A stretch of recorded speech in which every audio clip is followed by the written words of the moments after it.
A year since the London Games, and euphoria has given way to planning. The place is full of trucks and diggers turning the entire site into a playground for Londoners. The pool will be open from next spring, the indoor arenas as well, to be shared by the elites and the ordinary. All this ticks lots of political boxes.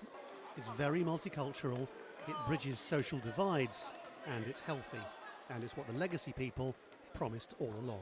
The stadium, we've got athletics coming up this weekend, and the north of the park becomes a public park from this weekend as well, a place for people to come and stroll, have a picnic, walk the dog. The top-class athletes love this place for training and elite events. For amateurs, being able to do your sport alongside the best will be a bit like a tennis player going for a knock-up at Wimbledon.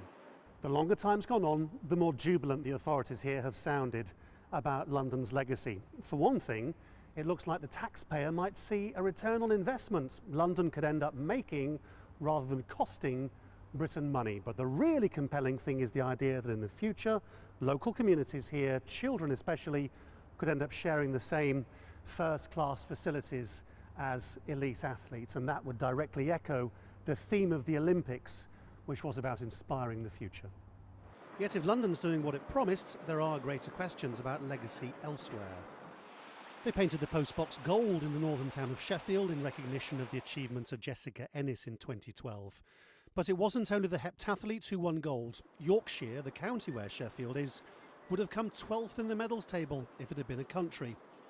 Yet it's been announced that the stadium where Jessica Ennis trained is shortly to be demolished because the local authority can't afford to subsidise it.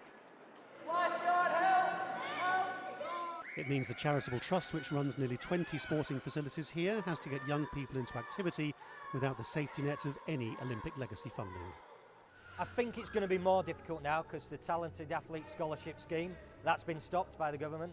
So there's actually no bridge there now from that scheme into the elite. So your parents are actually going to have to put a lot into you to take part.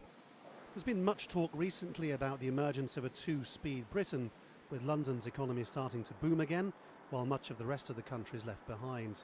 For all the apparent success of the Olympic Village, no doubt some will see the legacy of the Games as a mirror of that trend. Lawrence Lee, Al Jazeera in London.